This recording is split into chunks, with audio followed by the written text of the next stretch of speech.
Puji Tuhan, selamat sore jemaat Tuhan. Tuhan baik, Dia masih berikan kita kesempatan sore ini. Kita sama-sama akan menikmati kebenaran firman Tuhan. Firman Allah ini adalah sesuatu yang perlu kita ketahui. Saudara, sore hari ini firman Allah memberi tema Alkitab punya otoritas tertinggi. Memiliki otoritas tertinggi. Kita akan lihat bersama-sama kebenaran firman Allah di dalam Roma pasal 1 ayat 16 dan ayat yang ke-17.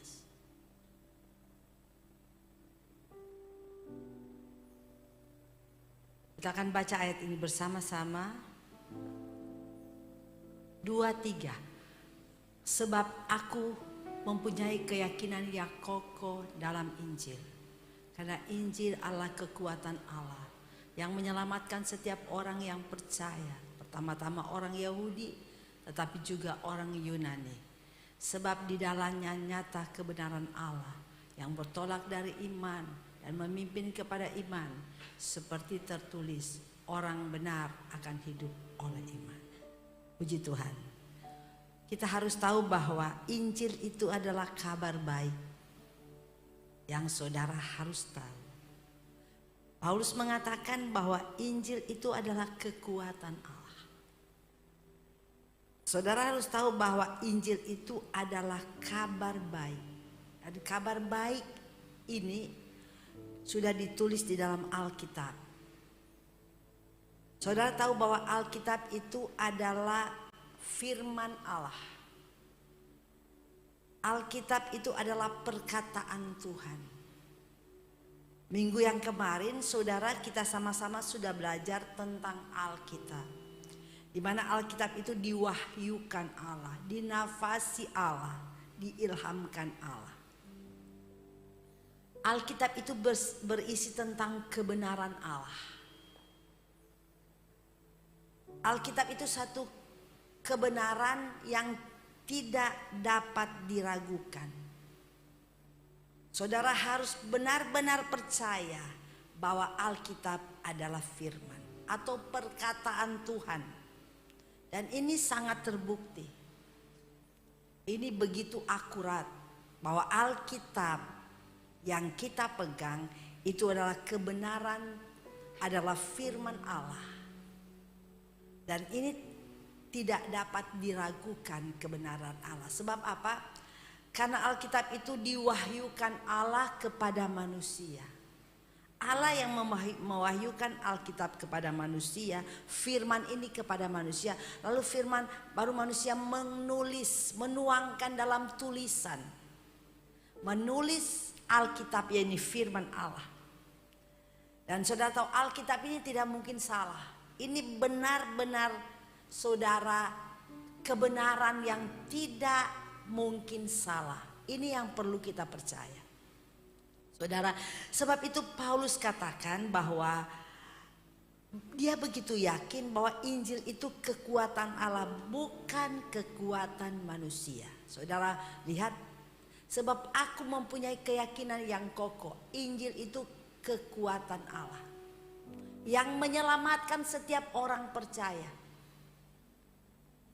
Jadi Injil atau firman ini satu kabar baik yang saudara harus tahu bahwa ini kekuatan Allah yang perlu kita percaya, bukan kekuatan manusia. Dan di dalamnya punya kuasa untuk menyelamatkan, kata firman Allah. Ada kekuatan. Sebab itu saudara, pada waktu kita mendengar Injil atau firman Allah ini dapat membangkitkan kekuatan dalam hidup kita. Penting kita mendengar Injil, penting kita mendengar firman. Dan firman itu ada di dalam Alkitab yang kita saat ini sedang bicarakan. Firman itu adalah perkataan yang Allah sudah tuangkan dalam Alkitab. Ini satu punya kekuatan yang luar biasa. Kalau kita benar-benar percaya bahwa Injil adalah kekuatan Allah, ini kebenaran, ini perkataan Tuhan. Saudara, pada waktu kita mendengar firman, saudara akan membangkitkan kekuatan dalam setiap kita yang mendengar firman. Sebab itu saudara tahu pada waktu orang mendengar Injil atau firman Allah ini, pada saat itu ada sesuatu yang luar biasa bisa terjadi dalam kehidupan kita. Banyak orang yang tadinya nggak mengerti kebenaran, pada waktu dia mendengar firman, dia mengerti kebenaran. Dan bukan hanya dia mengerti kebenaran, tapi ada sesuatu yang terjadi dalam hidupnya. Ada perubahan yang terjadi dalam hidupnya. Sehingga dia berbalik, tadinya orang yang suka melakukan dosa, dia berbalik tidak melakukan dosa. Ada kekuatan yang terjadi di hari dalam kehidupan orang percaya yang mendengar Injil. Sebab itu penting Injil. Orang yang tadinya berdosa bisa disucikan. Oleh karena apa? Dia mendengar Injil. Dia melakukan kebaikan. Sebab itu dikatakan begini dalam ayat 17. Di dalamnya nyata kebenaran Allah yang bertolak dari iman memimpin kita pada iman, seperti ada tertulis orang benar hidup oleh iman. Jadi di dalam firman Allah ini, Injil ini, di firman Allah katakan nyata kebenaran Allah. Nyata kebenaran Allah, bukan kebenaran manusia. Walaupun yang menulis Injil atau firman ini adalah manusia, tapi itu diilhamkan Allah, diwahyukan Allah, dinafasi Allah. Sehingga orang-orang tersebut itu bisa menulis kebenaran ini tanpa pewahyuan, tanpa ilham Allah, tanpa dinafasi Allah, tanpa Roh Kudus, tanpa Allah menaruh sesuatu dalam hati. Oh, penulis ini dia tidak mungkin dapat menulis Injil, dia tidak mungkin dapat menulis firman Allah. Semua itu sudah dipakai Tuhan melalui Roh Kudus. Roh Kudus memakai orang-orang tersebut untuk mengungkapkan kebenaran. Dan kebenaran ini untuk siapa? Untuk saya dan saudara. Supaya kita mengerti. Supaya kita tahu. Memang saudara tahu bahwa perbuatan baik yang kita lakukan itu bukan karena kita, tapi tidak lepas dari iman. Pada waktu kita percaya kepada Yesus, kita beriman kepada Yesus, maka kita dibenarkan. Jadi kebenaran bukan hasil usaha manusia, tapi oleh iman. Sebab itu firman Allah katakan di dalam nyata kebenaran Allah yang bertolak dari iman dan memimpin kepada iman. Jadi perbuatan baik yang saat kita lakukan hari ini, kita sudah dibenarkan Tuhan bukan karena perbuatan baik kita, tapi karena iman. Yesus yang sudah membenarkan kita sehingga kita menjadi orang benar. Dan pada waktu kita melakukan apa yang benar itu karena Roh Kudus, karena Yesus, karena anugerah yang Tuhan sudah berikan kepada kita, bukan hasil usaha kita. Jadi sebab itu firman Allah katakan orang benar akan hidup oleh iman. Sebab itu betapa penting bagi kita untuk mengerti bahwa firman Allah itu punya kuasa yang luar biasa. Firman Allah ini punya kuasa yang dahsyat. Dia punya otoritas yang luar biasa dalam hidup kita, punya kuasa dalam kehidupan kita. Kalau kita izinkan firman ini bekerja, ya tidak akan terjadi sesuatu kalau kita tidak izinkan itu dia bekerja dalam hidup kita. Orang yang jahat bisa jadi baik. Pada waktu dia mendengar Injil, dia mendengar firman, dia bisa berubah menjadi baik. Karena apa? Dia izinkan firman itu bekerja dalam hatinya. Kalau dia tidak izinkan firman Allah bekerja dalam hidupnya, maka itu nggak mungkin terjadi. Alkitab ini memiliki kedudukan tertinggi bagi orang percaya. Sebab itu firman ini punya otoritas yang luar biasa dalam hidup kita. Kalau kita membuka hati dan mengizinkan itu dia masuk dalam kehidupan kita. Sebab itu penting saudara, penting bagi kita untuk kita benar-benar yakin bahwa firman Allah ini adalah kebenaran. Dan firman ini yang akan menuntun kita, memimpin hidup kita orang-orang percaya. Firman ini harus menjadi pedoman dalam hidup kita. Firman harus menjadi standar hidup orang benar. Firman. Jadi firman ini adalah dasar hidup kita, pedoman hidup kita, standar hidup kita yaitu firman. Saudara, sebab itu firman Allah ini bagi kita adalah hal yang luar biasa. Dan firman yang kita dengar ini kita harus taati. Kita harus tunduk kepada firman. Karena kalau kita tidak mentaati firman dan tunduk kepada firman, maka tidak mungkin akan terjadi sesuatu dalam hidup kita. Firman itu punya kuasa, punya otoritas dalam hidup seseorang. Tapi kalau kita taati, kalau kita tunduk. Tapi kalau kita tidak tunduk kepada firman, tidak taat kepada firman, maka tidak akan pernah terjadi sesuatu dalam hidup kita. Walaupun setiap hari saudara dengar firman, walaupun setiap hari saudara datang ke gereja, itu tidak akan berefek, tidak akan terjadi dalam hidup kita. Sebab itu orang percaya ini mendengar firman itu harus benar-benar dia izinkan hatinya itu benar-benar dijamah oleh firman. Supaya apa? Bisa terjadi sesuatu dalam hidupnya. Sebab itu orang beriman itu adalah orang yang suka mendengar firman dan melakukan firman. Orang beriman adalah orang yang suka mendengar firman, senang mendengar firman dan melakukan. Bukan hanya sekedar tahu, tapi mendengar dan melakukan, mentaati, tunduk kepada firman. Maka firman itu akan bekerja dalam hidupnya, akan menyatakan kuasa dalam hidupnya dan akan terjadi sesuatu dalam hidupnya. Tidak akan terjadi sesuatu dalam hidupnya kalau kita tidak mentaati firman. Firman itu perlu ditaati. Kita perlu tunduk kepada firman. Bagi kita orang benar, firman itu, kebenaran itu, Injil itu harus menjadi gaya hidup. Jadi orang beriman, orang yang percaya kepada Yesus, pada waktu kita mendengar firman, kita buka hati kita dan biarkan dia bekerja, maka saudara akan merasakan ada sesuatu yang luar biasa dalam hidup saudara. Dan saya percaya kalau saudara izinkan firman itu bekerja dalam hidup kita, maka gaya hidup kita akan berubah. Maka firman Allah itu akan menjadi gaya hidup. Sebab itu saudara, jangan kita mendengar firman dan menolak firman. Orang yang menolak firman sama dengan orang yang menolak kebenaran. Orang yang menolak kebenaran sama dengan orang yang menolak Yesus. Dan saudara tahu orang yang menolak kebenaran adalah orang yang tidak berkenan kepada Allah. Sama dengan orang yang menolak keselamatan. Sama dengan orang yang menolak keselamatan. Sebab itu kalau saudara melihat dalam suratan Ibrani, di pasal yang ketiga, di sana saudara akan melihat firman Allah berkata, coba kita buka Ibrani 3 ayat yang ke-7. Ibrani 3. Sebab itu seperti yang dikatakan Roh Kudus, pada hari ini jika kamu mendengar suaraku, terus jangan keraskan hatimu. Jangan. Kenapa?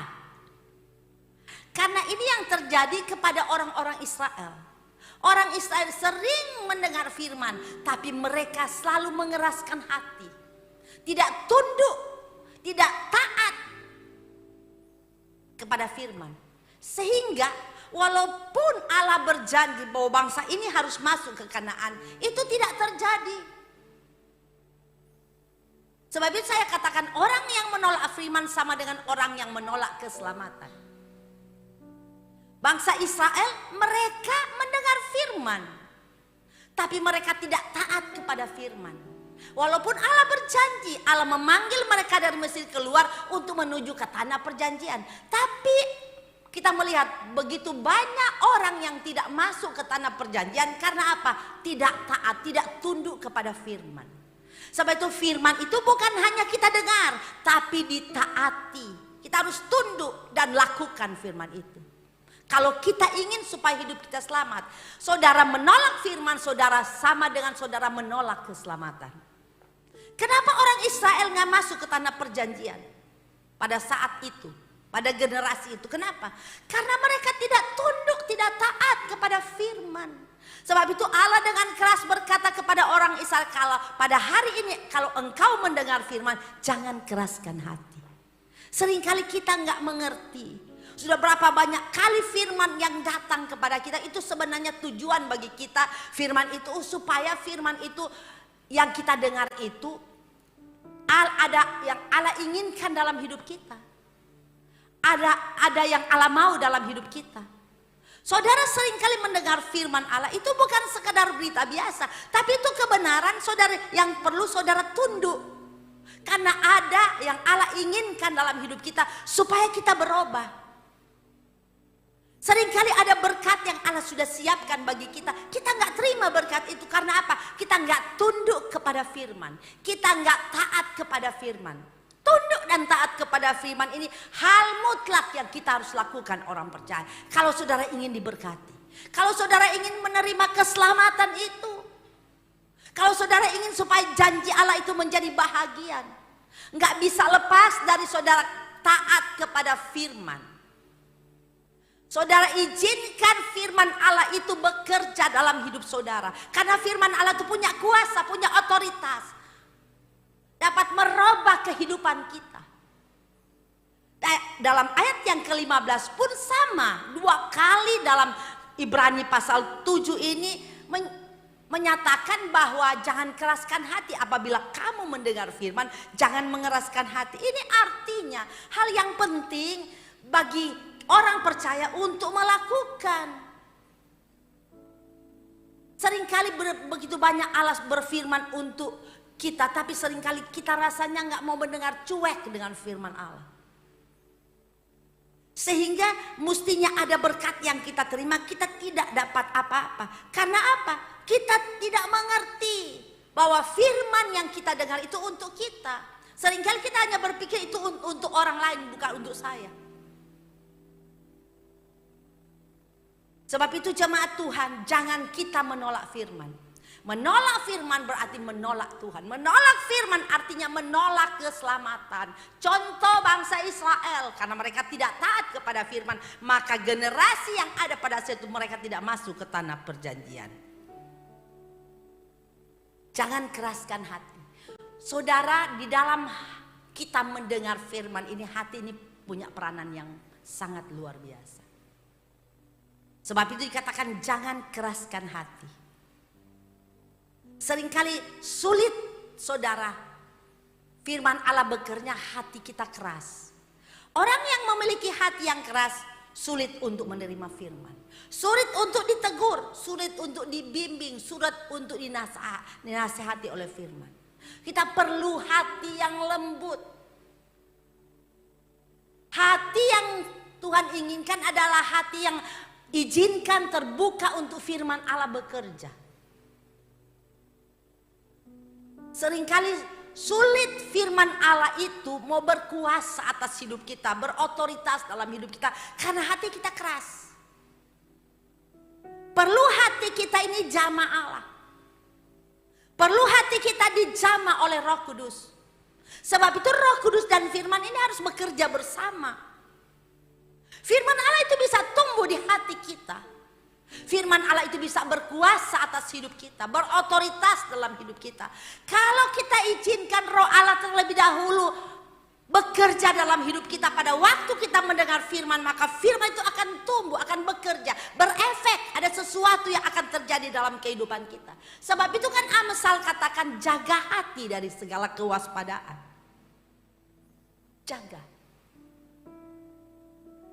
Sulit seringkali orang itu untuk bertobat karena hatinya keras. Sudah berulang-ulang dia mendengar firman tapi sulit rasanya untuk bertobat. Mungkin saudara pernah bertemu dengan orang demikian. Sering mendengar firman, bukan cuma 1-2 kali firman yang dia dengar. Berulang-ulang dia mendengar firman tapi rasanya sulit untuk dia bertobat. Kenapa? Karena hatinya keras. Dia tidak buka hatinya untuk Tuhan. Dia tidak izinkan Roh Kudus bekerja dalam hatinya. Sebab itu saudara, firman dan Roh Kudus ini gak bisa terpisah. Mereka harus bekerja sama.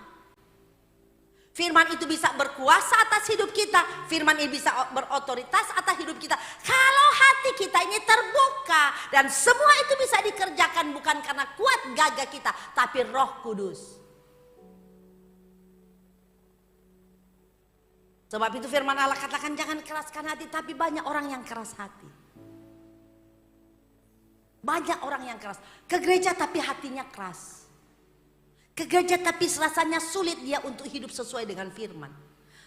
Tidak sulit untuk melihat pertobatan yang terjadi dalam orang tersebut. Kenapa? Karena hatinya keras. Dia selalu mempertahankan kebenaran. Saudara kalau ingin hidup supaya benar, saudara harus lepaskan semua keakuan dan kebenangan diri sendiri. Izinkan kebenaran Allah itu berkuasa atas kita, yaitu firman. Izinkan firman itu berotoritas atas hidup kita. Izinkan dia bekerja dan menyatakan sesuatu dalam hidup kita. Kalau enggak mungkin akan terjadi sesuatu. Bukankah seringkali saudara melihat ke gereja tiap minggu. Sudah lama dia anak Tuhan, tapi saudara akan melihat gaya hidupnya itu gaya hidup bukan seperti orang yang mengenal Allah. Gaya hidup bukan gaya hidup orang benar. Kenapa? Karena firman Allah nggak pernah terjadi sesuatu menjamah hidupnya. Tidak pernah akan terjadi perubahan karena hati keras. Saudara mungkin pernah bertemu dengan orang seperti itu. Hatinya keras, sulit. Tapi ke gereja. Tapi kalau sudah maunya dia, pokoknya dia pertahankan kebenaran sendiri. Nggak bisa. Kebenaran manusia itu semua harus ditanggalkan. Harus ditanggalkan. Memang manusia selalu berusaha untuk membangun kebenaran diri. Sejak manusia jatuh ke dalam dosa, pertama Adam dan Hawa, pada waktu dia jatuh ke dalam dosa, dia membangun kebenaran. Tapi kebenaran diri ini harus ditanggalkan. Allah gantikan dengan kebenaran Allah. Waktu mereka membuat pakaian dari daun, pakaian itu nggak bisa. Itu harus ditanggalkan, Allah ganti dengan pakaian Allah. Jangan pernah membangun kebenaran, saudara tidak akan berkenan kepada Allah. Saudara harus izinkan supaya kebenaran itu menguasai, berotoritas dalam hidupmu. Dan kalau kebenaran Allah menguasai kita, maka hidup kita akan menjadi seperti yang Allah inginkan. Saudara, firman Allah ini dapat membangkitkan iman. Firman Allah punya kuasa yang luar biasa, yang dapat membangkitkan iman, yang dapat merubah manusia, yang dapat membuat orang manusia itu bertobat. Semua firman. Dan itu ada di dalam Alkitab yang kita baca. Itu sudah dituangkan dalam Alkitab yang kita baca setiap minggu, setiap hari. Itu sudah dituangkan. Sebab itu Alkitab sesuatu kebenaran yang tidak dapat diragukan. Roma pasal 10 ayat 17 berkata, Roma 10 ayat 17. Jadi iman timbul dari mendengar dan pendengaran oleh firman Kristus. Jadi firman punya peranan yang luar biasa dalam hidup kita. Untuk iman kita bertumbuh, untuk kita berubah, untuk kita menjadi seperti Yesus, untuk kita semua firman. Jadi kita harus berkaca kepada firman. Jadi firman itu menjadi standar hidup, pedoman hidup. Jangan lepas dari itu, jangan keluar dari itu. Kalau saudara keluar dari itu, maka hidupmu akan salah. Sebab itu betapa penting firman. Kenapa tahun ini gereja kita memberi tema supaya kita hidup berdasarkan firman? Kenapa? Karena ini penting. Kita harus bangun ini terlebih dahulu. Harus kuatkan ini terlebih dahulu. Kalau ini kita lakukan dengan benar, maka saya yakin kehidupan kita akan selalu menyenangkan Allah. Karena tujuan kita selalu hanya untuk menyenangkan Allah. Kita hidup di dunia, tujuan kita ada di dunia, kita hidup itu Allah punya tujuan. Tidak kebetulan kita ada di dunia, tapi Allah punya tujuan. Tujuan Allah bagi kita itu supaya kita selalu menyenangkan Dia, memuji Dia, memuliakan Dia. Dengan apa? Dengan cara hidup kita, dengan gaya hidup kita, dengan seluruh hidup kita, kita harus menyenangkan Allah dalam semua aspek hidup. Bagaimana itu bisa terjadi kalau firman tidak berkuasa atas kita? Firman itu tidak berotoritas atas kita. Itu bisa terjadi kalau firman, saudara. Yohanes 17 ayat 17 berkata, tolong ditampilkan.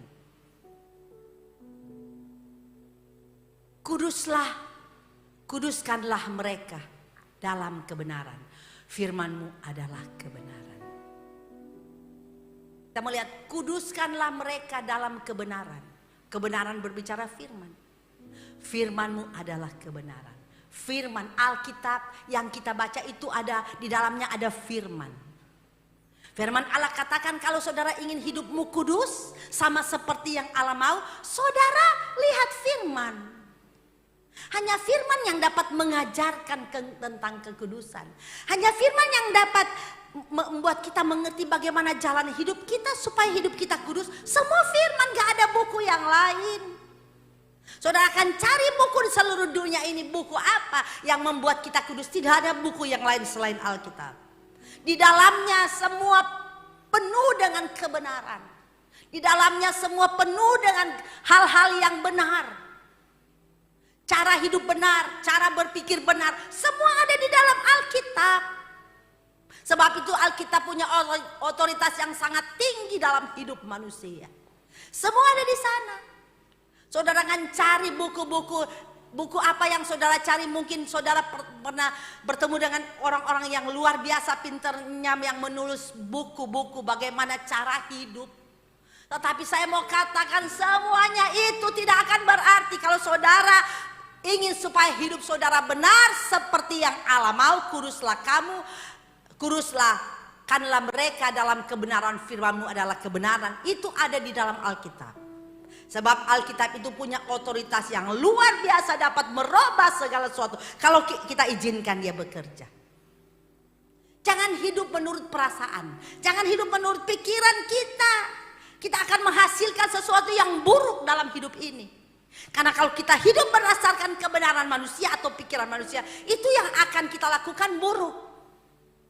Tapi kalau kita berhidup menurut firman, berdasarkan firman, tidak akan buruk hidup kita, nggak akan buruk. Langkah hidup kita akan selalu baik. Sebab itu firman Allah ini, saudara, dasar yang luar biasa. Firman Allah, biar firman itu yang dapat menguji. Firman, izinkan firman Allah menguji hidup saudara. Firman Allah itu yang menilai kita. Mungkin seseorang bisa menilai saudara baik. Di mata manusia dia menilai kita baik. Tapi saudara, saya mau katakan penilaian yang paling tepat adalah firman. Sebab itu kita harus berkaca kepada firman. Standar hidup kita firman. Biarkan firman Allah itu menguji kita. Biar firman Allah yang menilai kita. Biar firman Allah yang mengevaluasi hidup kita. Dari mana kita bisa tahu bahwa hidup kita benar? Hidup kita sesuai dengan firman, bukan menurut kata orang, tapi menurut kata firman. Kalau menurut kata orang bisa salah, karena dia juga manusia. Dia mengambil standar dari mana, ukurannya dari mana dia ambil, menilai kita. Tapi saya mau katakan kepada saudara, tidak pernah salah kalau saudara mengambil penilaian itu dari kebenaran firman. Jadi saudara izinkan firman Allah yang menguji, firman Allah yang menilai, firman Allah yang mengevaluasi hidup kita. Dan saya percaya kalau ini kita lakukan, maka firman itu akan membentuk hidup kita. Dia akan membentuk kita seperti yang dia mau, seperti yang firman Allah mau. Firman Allah itu punya kuasa, dapat mengajar kita, dapat menyatakan hal-hal yang salah bagi kita, dapat memperbaiki kelakuan, dapat mendidik kita dalam kebenaran. Ini firman, semua firman. Standar firman itu luar biasa, punya kuasa, punya otoritas yang luar biasa. Saudara, firman Allah ini punya otoritas yang benar-benar tidak dapat diragukan bagi orang percaya. Dan ini bukan hanya kita yang ada di sini, tapi seluruh manusia yang ada di dunia. Ini semua patokannya, standarnya firman. Firman yang sama. Kita pegang firman yang sama di seluruh dunia. Walaupun orang yang ada di Cina sana, dia pegang firman Allah yang sama, cuma bahasa berbeda. Orang yang ada di kutub utara, kalau dia sudah percaya Tuhan, mereka pegang firman yang sama. Bukan firman yang lain.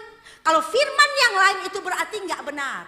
Banyak sekali hari-hari ini firman yang lain Begitu banyak orang yang saat ini kita melihat mengajar firman yang lain sesuai dengan kebenaran Allah. Dan ini firman Allah katakan, jangan kita percaya firman yang lain tidak sesuai dengan kebenaran. Itu akan membawa kita kepada kebinasaan. Hari-hari ini banyak sekali nabi palsu yang mengajarkan firman yang salah. Tapi saya mau katakan kepada saudara, firman yang benar adalah Alkitab yang kita pegang.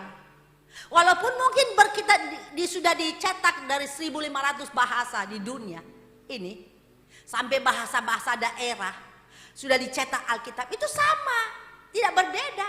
Bukan berarti Alkitab yang bahasa Indonesia berbeda dengan Alkitab yang bahasa Inggris. Mungkin bahasa Inggris ada bahasa-bahasa yang lebih jelas lagi artinya, tapi sama.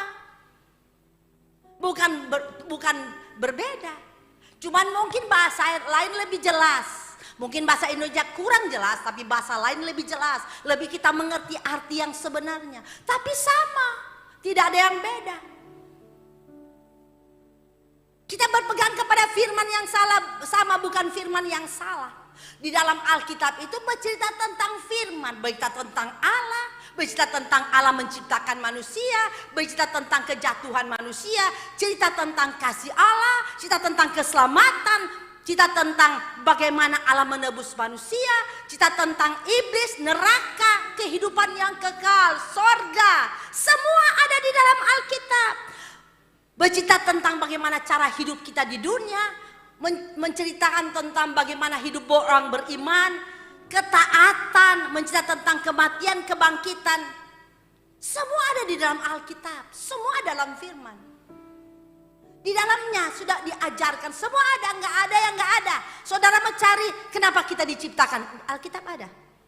Kenapa pada waktu manusia jatuh ke dalam dosa, kenapa manusia jatuh, di Alkitab ada. Lalu apa yang Allah lakukan pada waktu manusia jatuh ke dalam dosa? Di Alkitab ada. Dia sudah menuliskan semua. Dengan cara apa Allah menyelamatkan kita? Di Alkitab ada. Setelah kita diselamatkan, apa yang kita harus lakukan? Di Alkitab ada. Cara hidup seperti apa yang kita harus lakukan selama kita hidup di dunia? Di Alkitab ada. Apa yang kita harus lakukan dalam hidup kita setelah kita percaya kepada Yesus? Semua ada di Alkitab. Pada waktu Yesus mati, Yesus bangkit, Yesus naik ke sorga, di Alkitab ada. Tentang kehidupan yang kekal di Alkitab ada. Bagaimana sorga di Alkitab ada. Bagaimana neraka di Alkitab ada. Semua ada di sana. Kalau saudara ingin tahu tentang hidup ini, saat ini di dunia, kenapa Allah ciptakan, itu ada di Alkitab. Kalau saudara ingin tahu setelah kita mati apa yang akan terjadi, ada di Alkitab. Nanti apa yang Allah siapkan bagi kita yang memiliki kehidupan yang kekal di surga, semua ada dalam Alkitab. Ini kebenaran yang tidak perlu kita ragukan, yang tidak kita dapat ragukan. Benar-benar saudara. Apa yang saudara ingin tahu ada dalam Alkitab. Sebab ini kebenaran yang luar biasa punya kuasa. Bukan hanya dia beritahu kepada kita, tapi di dalamnya punya kuasa yang luar biasa yang dapat merubah kehidupan manusia. Asalkan kita izinkan dia berotoritas dalam hidup kita, dia berkuasa atas kita, maka itu terjadi. Kalau tidak, walaupun saudara sampai tua di gereja, tapi hatimu tidak diizinkan firman Allah dan Roh Kudus bekerja, saudara tetap akan seperti itu. Akhir-akhirnya saudara akan berkata, kenapa akhirnya seperti yang Tuhan katakan? Bukan semua yang berseru-seru Tuhan akan selamat, tapi orang yang melakukan firman. Betul kan? Karena dia tidak pernah izinkan firman itu berkuasa, berotoritas dalam hidupnya. Kenapa ayat itu ada? Kenapa? Kenapa ayat itu ditulis? Sebenarnya di sini beritahu kepada kita bahwa kita perlu supaya kebenaran itu dilakukan dengan taat, tunduk dan setia. Supaya nanti apabila dia datang, dia tidak akan berkata kepada kita, bukan semua yang berseru Tuhan, Tuhan akan masuk surga. Tapi orang yang melakukan apa? Kebenaran, kehendak Tuhan. Kehendak Tuhan ada di mana? Di dalam Alkitab ada kehendak Tuhan di sana. Apa yang Tuhan inginkan di sana sudah ditulis. Sebab itu Ibrani pasal 4 ayat 12 dan 13. Tolong ditampilkan. Ibrani pasal yang keempat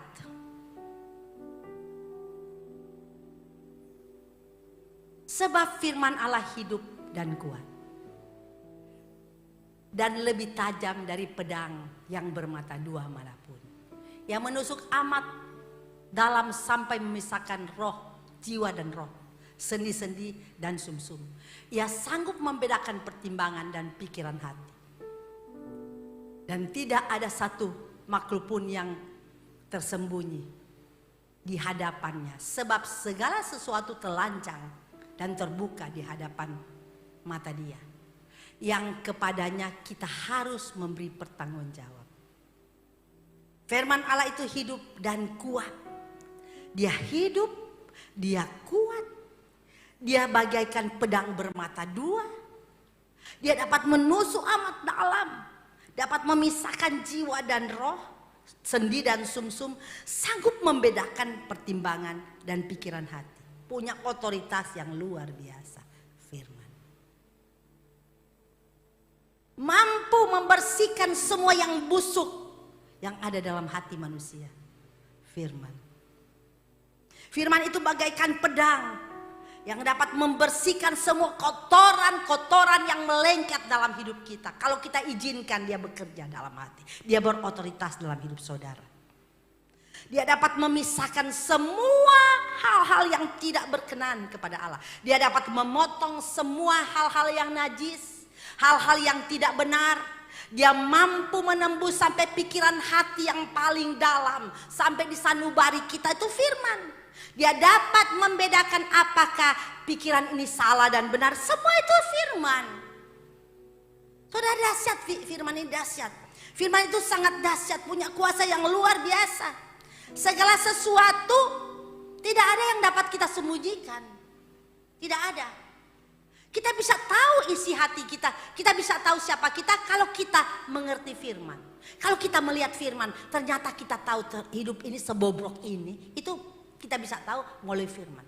Kita nggak bisa tahu hidup kita bobrok, jahat, najis, munafik, penuh dengan kenajisan, busuk. Ini nggak bisa kita tahu kalau kita nggak tahu firman. Firman yang akan beritahu kepada kita, kamu busuk, kamu munafik, kamu najis, kamu bobrok, kamu jelek. Itu firman yang beritahu. Orang kalau beritahu kejahatan kita, dosa kita, kita bisa ngamuk. Seringkali walaupun firman sudah beritahu, kita juga masih keraskan hati. Kalau ada pendeta yang mungkin berkhotbah, tidak sengaja berkhotbah, bukan untuk dia, pulang ngambek. Kok hamba Tuhan itu tahu singgung-singgung saya ya, udah pindah nggak mau ke gereja situ. Padahal sebenarnya Tuhan sedang berbicara kepada dia supaya bertobat, supaya melepaskan dari hal-hal yang seperti itu, supaya dia selamat. Tapi dia mau salahkan hamba Tuhan, katanya cari-cari. Pada mana hamba Tuhan tahu. Tuhan sering pakai hamba Tuhan untuk menyampaikan kebenaran supaya jemaat itu bertobat. Bukan jemaat semua, karena firman Allah itu pedang bermata dua. Bukan hanya buat jemaat, tapi ke pengkhotbah juga. Biasanya pengkhotbah pintar ngomong, tapi firman Allah itu bekerja hanya baik jemaat kepada pendeta juga. Kalau pendeta juga nggak bertobat, cuma asal ngomong, dia juga neraka. Dan kita pikir neraka itu hanya untuk jemaat. Tidak, untuk hamba Tuhan kalau dia nggak bertobat. Firman Allah katakan Injil itu pedang kan bermata dua. Jadi dia dapat memotong semua segala sesuatu yang najis, baik kepada semua yang mendengar, bahkan yang menyampaikan firman. Luar biasa. Dia tahu saudara. Sebab itu kalau ada saudara mendengarkan firman lalu saudara merasa sakit, itu artinya Tuhan lagi potong hal yang gak beres. Tuhan lagi bersihkan hal yang gak beres. Bersyukur kepada Tuhan kalau sakit. Kalau saudara gak pernah kena firman, semua firman yang enak-enak, kapan kita mau bertobat? Sudah mau lakukan dosa gak mengerti. Karena gak pernah diberitahu di gereja tentang hal-hal yang busuk, kenapa munafik, hal-hal yang najis. Itu kan gak boleh ada dalam hidup orang percaya. Kita gak tahu. Kita bisa tahu itu kalau firman yang beritahu kepada kita. Dan hamba-hamba Tuhan, penginjil kami, siapa saja seringkali dipakai Tuhan untuk menyampaikan ini kepada jemaat supaya jemaat bertobat.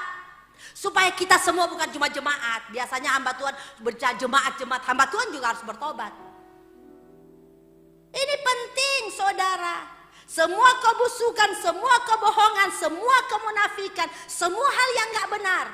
Itu saudara, kalau firman Allah menegur kita, kita berterima kasih. Terima kasih Tuhan. Kalau saudara merasa mendengar firman lalu sakit, itu bersyukur kepada Tuhan, berarti Allah mengasihi kita. Amin. Allah sedang membersihkan kita. Pohon yang buahnya lebat dan baik itu harus dibersihkan. Supaya buahnya itu semakin lebat. Saudara tahu kalau petani yang menanam buah, dia tahu bagaimana cara supaya buah itu kualitasnya baik dan buah itu benar-benar besar. Dia harus potong semua benalu-benalu dan hal-hal yang gak penting yang melengket di pohon itu, di buah itu. Kalau dia biarkan, mungkin dia berbuah tapi buahnya kurus, krempeng, gak ada itu, asam, gak bisa dimakan, kecut, pahit. Paling sewaktu ambil, buang, gak enak. Banyak kan begitu? Udah beli, pertama rasa kan enak. Pertama kan orang jualan sekarang begitu. Dikasih yang enak di atas. Yang gak enak tuh di bawah. Terus udah pulang beli 5 kilo karena enak tuh. Sampai di rumah sekali, kok tadi saya rasa manis, enak. Kenapa ini di bawah ini gak enak? Ternyata di atas yang enak, di bawah gak enak. Setelah balik ke tempat jualan. Pak, kok asam? Tadi kok kita rasa kecut? Asam semua Pak. Sampean cuma 2 kilo asam. Saya 5 kilo asam semua. Biasanya kan begitu. Dia balas bukan bilang, aduh maaf, masa sih asam? Perasaan kok saya tadi enggak manis. Tapi dia jawab begini, sampean cuma 1 kilo asam. Saya 1 kas asam semua. Itu lihat saudara, bayangkan orang jualan model kayak begitu. Di mana itu? Seringkali kita ketemu seperti itu kan. Tetapi dan petani itu tahu kalau buah itu supaya kualitas baik, standarnya standar yang baik, saudara tentu buah itu kalau masuk di supermarket yang punya nama itu sudah di itu terlebih dahulu. Nggak sembarangan. Semua saudara, sebab itu kalau saudara kalau ke supermarket yang punya nama, saudara beli buah situ pasti enak. Berbeda dengan seringkali kita di pinggir jalan murah, tapi seringkali asam semua. Tapi kalau di situ baik, sebabnya walaupun mahal orang ke situ. Padahal mahal. Oh, di mana tempatnya? Hoki. Betul kan? Buahnya semua enak di situ. Stroberinya enak, 150.000 1 kilo. Terus saya bilang sama kira, aduh bangkrut kalau bisa 150.000 1 kilo. Cuman stroberi lagi. Cuma enaknya sebentar di sini. Setelah itu 150 lenyap. Udah gak apa-apa, beli aja 7.000 di pasar. Segini. Yang penting stroberi. Betul toh?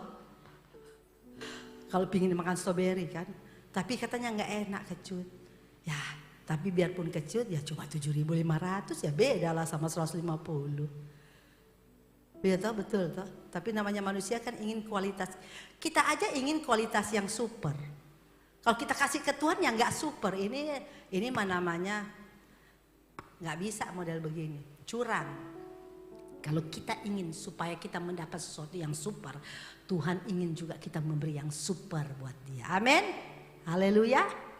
Tuhan memberkati kita semua. Amin.